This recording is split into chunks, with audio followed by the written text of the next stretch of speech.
2019, the fall, we were praying as we do every fall, Lord, what's the word for this next year? What do you want to lead us into? How can we partner with you to find out what is it that you're speaking? Because how many know that with the Lord's wisdom, the Lord's insight, we should have a significant edge when it comes to walking into the unknown. Everything into the future for us is unknown, but we have the source of all wisdom. He is the wonderful counselor, which could be translated the extraordinary strategist. Wonderful, extraordinary counsel strategy. So we do our best to seek him every year and say, God, what should we put our strength, resource into? Very clearly, we heard the Lord say, 2020 will be a year of exponential increase, exponential growth, exponential favor. March 2020 hits. Everything blows up. It looks like we have initially within a week or two about 20% decrease in people showing up to service. And we're all of a sudden kind of trying to figure out what's going on around us. The circumstance all around us looked exactly the opposite of what God had said. And so I wish I could stand here and say, I stood on the word of the Lord and I proclaimed and I had faith and I did all these kind of things I probably should be telling you to do. Honestly, my first reaction was I think we missed it. Even though I had 4 different clear words from different people. We knew he had spoken that. I'm I don't see any way this is going to come to pass. We must have missed it. And so, but we knew enough to know that we needed to get back before him and start really kind of getting a good perspective on what was going on. And we needed to get out of that place of just kind of swirling in the emotion of everything, right? Especially the fear. So in my time seeking the Lord, he's very clearly showed me 3 things. Number 1, you got to deal with the fear and you got to get out of the place of emotion. We cannot thrive in a time of crisis, in a time of unknown, in a storm, if we are coming under the emotion of the nation or the community or the people even that we are leading. We have got to, especially if that primary emotion is a negative emotion like fear, we cannot be driven by fear in these times. Number 2, we have got to figure out how to not just be putting out fires all the time. We had to put out fires or the building's going to burn down. But if all we do is spend our time and energy and resource in putting out fires, we're not going to be advancing and we're not going to be aware. The place of emotion, the place of emergent, doesn't keep us in a place of creativity or innovation or mindful to have eyes to see and ears to hear what are the opportunities that God is placing before us. And that was the 3rd thing he said, is you need to start looking for opportunities. You need to start praying for what am I doing? What is God doing in the midst of this crisis? What is God doing in the midst of this storm? To focus on me. So I share with my team. We do our best to posture our hearts in that context, and we start to pray, God, give us wisdom. In the midst of a storm, in the midst of a crisis, in any nation, in any time in history, the opportunities for the Lord to move are incredible. You see, even just in the practical, when there are times of financial crisis, there is a massive transference of wealth. Why? Because entrepreneurial, wise financial people know that they take advantage in those seasons of all of the financial crisis going on. They're the ones buying up all the houses in the housing crisis. They're the ones investing as everything's low, right? There's a principle of opportunity in those seasons and times, but we have to be mindful of it and we have to be looking for it. Within a week, I got a call from the director of our Division of Behavioral Health in the state of Alaska. Now, Set Free operates under the Department of Health and Social Service, which is the commissioner, serves our governor. The Division of Behavioral Health is one of the directors of the department. And they oversee all behavioral health, mental health, substance abuse, everything that is happening to serve a lot of the ministry of the church, right? We're talking ministry of the widows and the orphans and the poor and the elderly and the those who have been disenfranchised, right? That's who we serve. The government, primarily in our country right now, are the ones leading the charge of that, which is not necessarily how it should be, right? And so I got a call. It's important to think about this. Why did she call me? I don't know that she's a believer, but this is important. In times of crisis, we get to choose how to posture our heart as believers. I think we can all recognize things in our nation, and I serve here in the Valley, serve here in Alaska. And so I'm talking about the U.S. I don't have a lot of knowledge about other nations, but I can imagine there's corruption and there's all sorts of things going on in other places that we might not like as Christians. But in the midst of that, how do we posture our hearts? Well, first of all, I was a friend to her. She's a friend of mine. We served on a different board other than the one Julie was talking. We were on a board together. I served her. I got behind her, and we had a relationship. That's one reason that she called me. Number two, except for Alaska, we don't stand up and curse everybody around us all the time. We don't sit around and complain. Sometimes I complain. I'm not going to say I never complain. Sometimes I do. But for the most part, we're not sitting around complaining about our state and coming out in opposition against them. When I'm in a time of needing help, I'm not going to go to the person that treats me like an enemy. I'm just being real with you guys. Why did they call us? Because we said, we're going to serve you. We said, we want to be a blessing to you. We came to them in love. We came to them in humility. We didn't say, you guys are evil and you guys are the devil and you're doing everything wrong and you just did it like us. If you just could do it like the church, you wouldn't have such a problem out there. Maybe your divorce rates would be different, right? But the world looking on realizes the church many times doesn't have their act together any better than they do.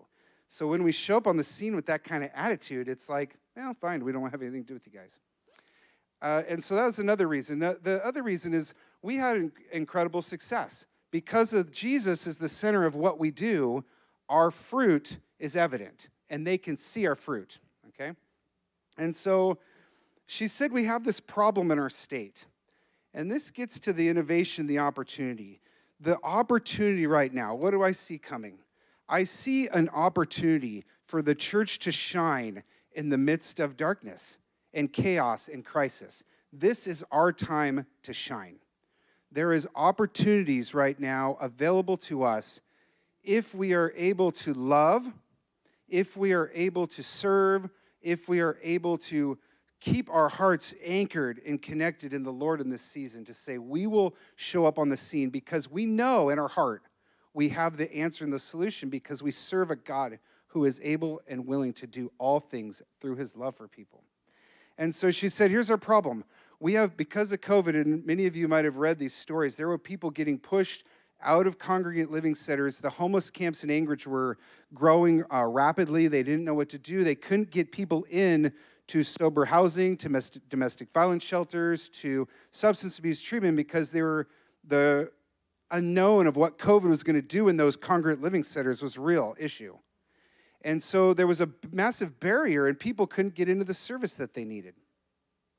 And now, all of a sudden, the census of all these programs are dropping, and many of these programs bill based on how many people are there. So now they're in danger of the doors actually closing, which is going to exacerbate the problem because now you have all these other poor people and people who need these services now pushed even further out into the streets where, all sorts of other things are happening worse probably than COVID, right? And so she said, we don't know what to do. People can't get help. Providers are struggling. They don't know how to get people in and guarantee that they're quarantined because when you're homeless and when you're addicted to drugs and all this kind of people that we're serving, the thought of them quarantining for 2 weeks is not even a reality. So I said, let me think about it, which is code for let me pray. I emailed her that night. I said, I got an idea. This was a word of wisdom from the Lord, I'm sure of it. I said, I know restaurants in our community that are struggling. I know lodging establishments in our community that are struggling. We can provide crisis stabilization, all sorts of support. Why don't we create a partnership that is a government, for-profit, nonprofit partnership where we can take your money, because we're good with your money. You should give it to us. We can take your money. We can solve your problem. We can house people, which is going to bless these lodging establishments that can't get people in. We can feed them, which is going to bless all these food establishments. We can quarantine them. We can provide case management, crisis service, counseling, all the things that they need to get them to the point where we know that they're quarantined, we know that they're healthy and stable, and get them to that next level of support that they need. Bureaucracy is the epoxy that greases the wheels of government. Okay, and so there's a quote for Steve. Steve gets it, he's in government. Government's not known for moving fast, okay? Bureaucracy is meant to slow things down. This was a Tuesday evening. She called an emergency meeting with her team on Wednesday. They said, can you get us a full proposal by the end of day tomorrow, which would have been a Thursday. Anytime anyone ever asks you a question like that, the answer is always yes, absolutely. I hang up the phone like, what did I just say? They wanted a proposal to do it for 2 months. This was middle of May, do it through the end of June, which is the end of their fiscal year. This was an example I mentioned earlier because they had extra money. They were coming to the end of the fiscal year. They had extra money they need to spend. And I've called them and told them many times, if you guys have extra money you need to get spent, call me up. We're going to help you out with that. And so they had a certain amount of extra money. I said, yes, we'll do it. I got them a pitch by Thursday, 5:30 p.m. They pushed it up and down the chain and approved it Friday by noon. We asked them for $245,000. They gave us $300,000. That program was so successful, we got a second round of funding, and now a third, fourth, we're on the fifth round. We thought it was going to ramp down, but now it's ramped back up. We've gotten over $1.7 million for that program. We've blessed all sorts of businesses in this community, and we've served hundreds of people. 70% of the people that we've served are not even set-free clients. They're clients of other programs that we're helping, helping those programs and those individuals get the help that they need. In Genesis 26, there's a famine in the land. Isaac, it's clear to me, Isaac wants to leave the land and go to Egypt because the Lord says to him, don't leave. I want you to stay planted where I've put you.